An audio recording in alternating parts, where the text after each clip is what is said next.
Electron affinity. तो electron affinity ionisation potential का just opponent है, अपोजिट है, ये अपोजिट थ्योरी है। उसमें क्या हुआ था, हमारा पॉजिटिव आयन कन्वर्ट हुआ था, उसमें क्या हुआ था, पॉजिटिव आयन कन्वर्ट हुआ था। तो इसमें क्या होगा, नेगेटिव आयन कन्वर्ट होगा। दोनों ही गैसियस स्टेट में होगा, दोनों ही क्या होगा, गैसियस स्टेट में होगा। मतलब वहां पे इलेक्ट्रॉन लॉस हो रहा था, किसमें, आयनाइजेशन पोटेंशियल यानी आयनाइजेशन एंथैल्पी में। ये गेन एंथैल्पी है, तो ये गेन मतलब ग्रहण, देखो यहाँ पे इलेक्ट्रॉन गेन एंथैल्पी, गेन मतलब ग्रहण, टेक, ठीक है, लॉस नहीं करेगा, ये हमारे इलेक्ट्रॉन को गेन करेगा। तो गेन करेगा मतलब इसका में उसमें एनर्जी रिक्वायर्ड हो रहा था, इसमें एनर्जी रिलीज होगा। कोई अगर तुम्हारे घर में आदमी घुसेगा तो ऑटोमेटिक है कि हमारा एनर्जी बाहर जाएगा, ठीक है। मतलब कि किसी न किसी को तो उस रूम से बाहर होना पड़ेगा। मान लो तुम्हारे घर में कोई गेस्ट आता है तो किसी न किसी को तो बाहर होना पड़ेगा। तो बाहर हो रहा है मतलब वो क्या हो रहा है, नेगेटिव हो रहा है, एनर्जी लॉस हो रहा है। बात समझ गया। तो यहाँ पे अगर इसका डिफिनेशन को देखा जाए इलेक्ट्रॉन गेन एंथैल्पी का, मतलब इलेक्ट्रॉन एफिनिटी का, तो the amount of energy release to converting a neutral gaseous isolated atom into negative charge gaseous ion by addition of electron is called electron affinity as well as electron gain enthalpy। मतलब किसी भी atom में जो gaseous states में हो, कौन सा state में हो, गैसियस स्टेट्स में हो, और अगर उसमें गैसियस स्टेट में है और उसमें अगर हम इलेक्ट्रॉन का एडिशन करते हैं, किसका एडिशन करते हैं, इलेक्ट्रॉन का एडिशन करते हैं, याद रखिएगा, किसका एडिशन कर रहे हैं, इलेक्ट्रॉन का अगर एडिशन कर रहे हैं तो सीधी सी बात है उस गैसियस एटम से इलेक्ट्रॉन रिलीज होगा और वो gaseous atom negative charge ion में कन्वर्ट होगा। किसमें कन्वर्ट होगा, नेगेटिव चार्ज आयन में कन्वर्ट होगा। तो जितना एनर्जी रिलीज किया है, releasing amount of energy is called electron affinity as well as electron gain enthalpy. Do you understand? चलो तो आप समझते हैं यहां पे।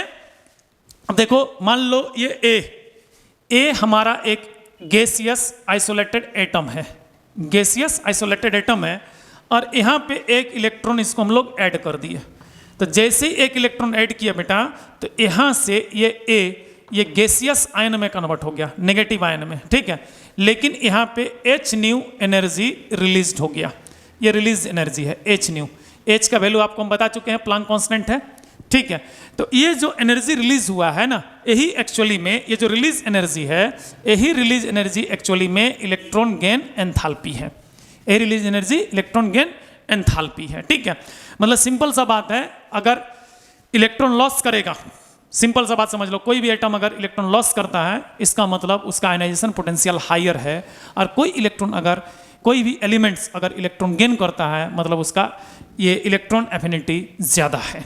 सिंपल सा बात, क्योंकि इसमें देखो इलेक्ट्रॉन गेन हो रहा है, इससे जस्ट पहले हम लोग आप लोग को पढ़ाए, ठीक है, आयनाइजेशन पोटेंशियल, उसमें इलेक्ट्रॉन क्या हो रहा था, लॉस हो रहा था। तो लॉस हो रहा था तो एनर्जी ऐड करना पड़ता था, क्योंकि इलेक्ट्रॉन को लॉस अगर उसके घर से निकालना है तो हमको एनर्जी ऐड करना पड़ेगा। इसमें अगर किसी के घर में कोई आदमी जा रहा है तो ऑटोमेटिक उसका एनर्जी बर्बाद होगा, तो एनर्जी इसका इमिट्स हो रहा है, इसका एनर्जी क्या हो रहा है, इमिट्स हो रहा है। तो आयनाइजेशन पोटेंशियल में एनर्जी ऐड करते हैं और इसमें एनर्जी रिलीज होता है, उसमें इलेक्ट्रॉन लॉस होता है, इसमें इलेक्ट्रॉन गेन होता है। याद रखिएगा, ionisation potential, electron add, electron affinity, ionisation potential, electron loss, electron affinity, electron add, ionisation potential, energy add, electron loss था एनर्जी ऐड, यहाँ पे एनर्जी रिलीज्ड, इलेक्ट्रॉन एफिनिटी में एनर्जी रिलीज है। तो अब ध्यान देना, जो इलेक्ट्रॉन एफिनिटी है, जो हमारा इलेक्ट्रॉन गेन एंथैल्पी की अगर बात करते हैं तो इसका डिपेंडिंग फैक्टर ये भी जितना भी है, अभी जो पीरियोडिक कैरेक्टर पढ़ रहे हैं, पीरियोडिसिटी का जो पीरियोडिक कैरेक्टर की बात कर रहे हैं, ये 2 ही फैक्टर्स पे डिपेंड करता है, एटॉमिक साइज और न्यूक्लियर चार्ज पे, एटॉमिक साइज और न्यूक्लियर चार्ज पे डिपेंड करता है। तो इसका जो डिपेंडिंग फैक्टर है, सबसे पहले यहां पे लिखते हैं डिपेंडिंग फैक्टर, डिपेंडिंग फैक्टर। तो डिपेंडिंग फैक्टर में फर्स्ट फैक्टर जो आता है वो एटॉमिक साइज आता है। फर्स्ट फैक्टर क्या आता है हमारा, एटॉमिक साइज, एटॉमिक साइज। तो ध्यान देना यहां पे एटॉमिक साइज की अगर बात कर रहे हैं तो greater atomic size produce lesser force of attraction, lesser force of attraction. अगर उसमें फोर्स ऑफ अट्रैक्शन कम होगा तो सीधी सी बात है उसको इलेक्ट्रॉन को अट्रैक्ट करना होगा ना, ऐड करने के लिए। तो lesser attraction produce between the outer most orbit and nucleus. Due to this reason this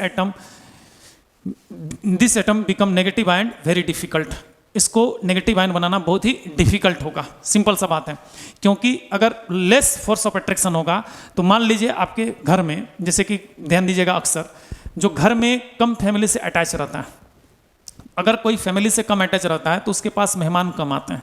अगर ज़्यादा अटैचमेंट रहता है तो मेहमान ज़्यादा, तो अट्रैक्शन पावर की बात होगी। जो कटा कटा सा रहता है, मतलब सिंपल सा बात है, जो कटा कटा सा रहेगा उसके बीच फोर्स ऑफ अट्रैक्शन कम होगा, मतलब वहाँ पे मेहमान का आना जाना कम होगा। मतलब वो, अब मान लो मेहमान आ रहा है मेरे भाई, तो आपका पैसा खर्चा हो रहा है ना, तो नेगेटिविटी जा रहा है कि नहीं जा रहा है, तो मतलब कि नेगेटिविटी जाएगा। तो मतलब मान लीजिए किसी के घर में गेस्ट बहुत ज़्यादा आते हैं तो उसका पैसा, मनी लॉस होता है। अगर मनी लॉस हो रहा है इसका मतलब उसका नेगेटिविटी आ रहा है यहाँ पे, ठीक है। तो अट्रैक्शन पावर ज़्यादा है, मतलब इलेक्ट्रॉन गेन एंथैल्पी, मतलब कि वो ज़्यादा, जितना ज़्यादा खर्चा करेगा और मेहमान आने लगेगा, तो उसको ग्रहण करने का, टेकिंग करने का कैपेसिटी ज़्यादा है, क्योंकि मेहमान को आप इलेक्ट्रॉन समझ बैठो। लेकिन जो कटा कटा सा रहेगा उसको वहाँ कम जाएगा, तो सीधी सी बात है, कम जाएगा तो तेरा पैसा कम लॉस होगा, मतलब आपका नेगेटिविटी कम आएगा, मतलब इलेक्ट्रॉन पैसा जो लॉस कम होगा, मतलब एनर्जी कम रिलीज होगा, कम एनर्जी रिलीज होगा। मतलब यहाँ पे जो एनर्जी का रिलीजिंग, जिसके पास गेस्ट ज़्यादा आता है उसका एनर्जी यानी पैसा का रिलीजिंग ज़्यादा होता है, इस चीज़ को याद रखना। तो मतलब कि अगर एटॉमिक साइज इंक्रीज करता है तो attraction, force of attraction between nucleus and outermost orbit is decrease. Due to this reason electron gain enthalpy decrease, because atom is converting negative ion very difficult. कोई भी एटम को नेगेटिव आयन, अगर atomic size बड़ा हो गया है तो उसको नेगेटिव आयन बनाना बहुत ही डिफिकल्ट होता है, क्योंकि उसको लॉस करने का टेंडेंसी होता है, गेन करने का टेंडेंसी नहीं होता है उसमें। जिसका आउटरमोस्ट मैंने कि ऑर्बिट डिस्टेंस ज़्यादा होगा, मैंने एटॉमिक साइज ज़्यादा होगा। मतलब सीधी सी बात है, एटॉमिक साइज अगर ये इंक्रीज करेगा देन ये इलेक्ट्रॉन एफिनिटी मतलब ईए, इलेक्ट्रॉन एफिनिटी मतलब ईए, ये डिक्रीज करेगा। ये हमारा क्या कर जाएगा, डिक्रीज कर जाएगा। सिंपल सा बात है, इस ये मतलब इलेक्ट्रॉन एफिनिटी, ठीक है। क्यों? क्योंकि वो नेगेटिव आयन बन नहीं पाएगा, क्योंकि वो पॉजिटिव टेंडेंसी की ओर ज्यादा जाता है। क्लियर है? इसके बाद मेरे भाई अगला जो पॉइंट है, सेकंड डिपेंडिंग फैक्टर है, वो हमारा न्यूक्लियर चार्ज का है। क्या है? न्यूक्लियर चार्ज, न्यूक्लियर चार्ज का है, ठीक है। तो न्यूक्लियर चार्ज की अगर बात करें, ध्यान दीजिएगा, न्यूक्लियर चार्ज की अगर बात करें तो greater nuclear charge produce greater force of attraction between outermost orbit and nucleus. मैंने nuclear pull, greater nuclear pull produced between nucleus and outermost orbit. Due to this reason any electron easily attracting towards this atom and atom becomes easily negative charge.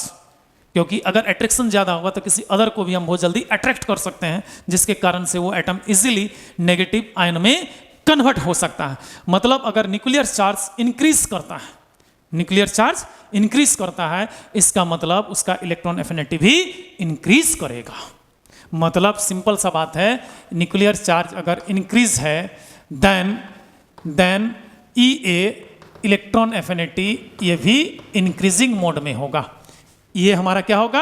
Increasing mode में होगा, क्योंकि simple सा बात है, जितना ज़्यादा attraction उसके अंदर में उतना आदमी जा सकता है, क्योंकि वो इजीली किसी को भी अट्रैक्ट कर सकता है ना हमारा यहाँ पे अब, ठीक है। तो ये हमारा इलेक्ट्रॉन एफिनिटी का ये ट्रेंडिंग हो गया यहाँ पे, ठीक है। मतलब कि न्यूक्लियर चार्ज अगर हायर एंड हायर होगा, मतलब हायर अट्रैक्शन मैंने nuclear pull, higher nuclear pull developed between nucleus and outermost orbit. Due to this reason any electron attract toward this atom and atom become easily negative ion.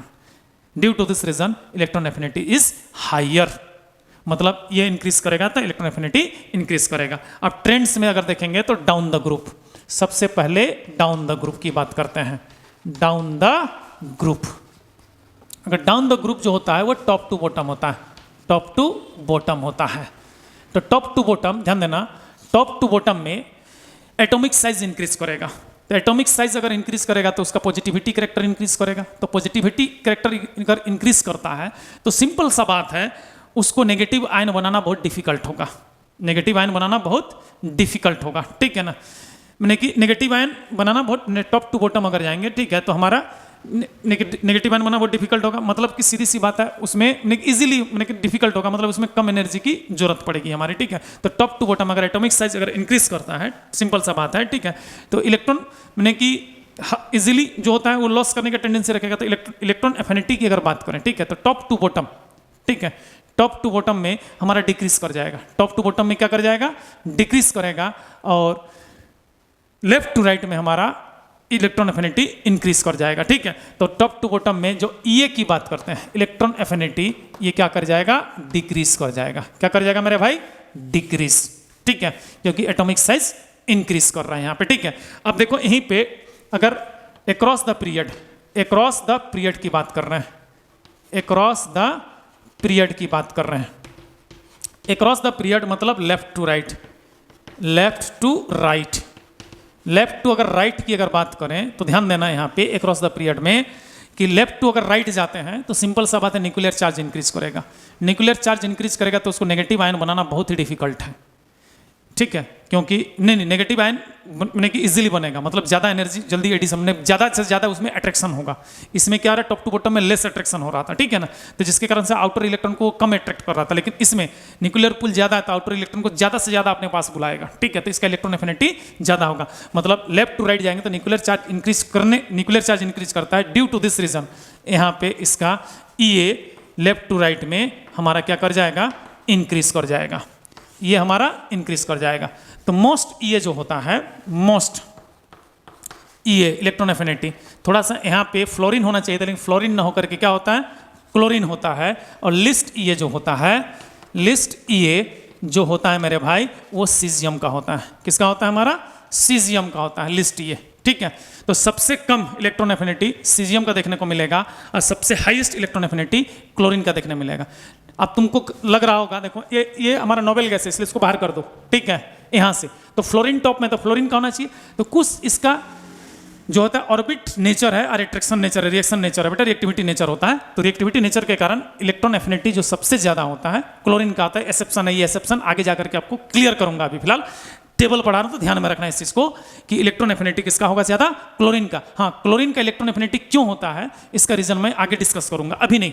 ठीक है, ये what happened में ये question भी आता है, अक्सर आता है एग्जाम में इस क्वेश्चन को, बहुत अच्छा क्वेश्चन उठाया मेरे भाई। ठीक है, अच्छा बता, लिखा दूंगा इसका, होल्ड करो यार, पहले अभी थोड़ा सा सारा प्रॉपर्टी पढ़ा लेता हूं। ठीक है, और हाँ लिखा दूंगा, अगर इनकेस अगर मेरे दिमाग से उतर जाता है तो तुम इसका आर्गुमेंट्स करना, जैसे ये टॉपिक खत्म होगा, टेबल जैसे मिटाएंगे तुम हमको बताना।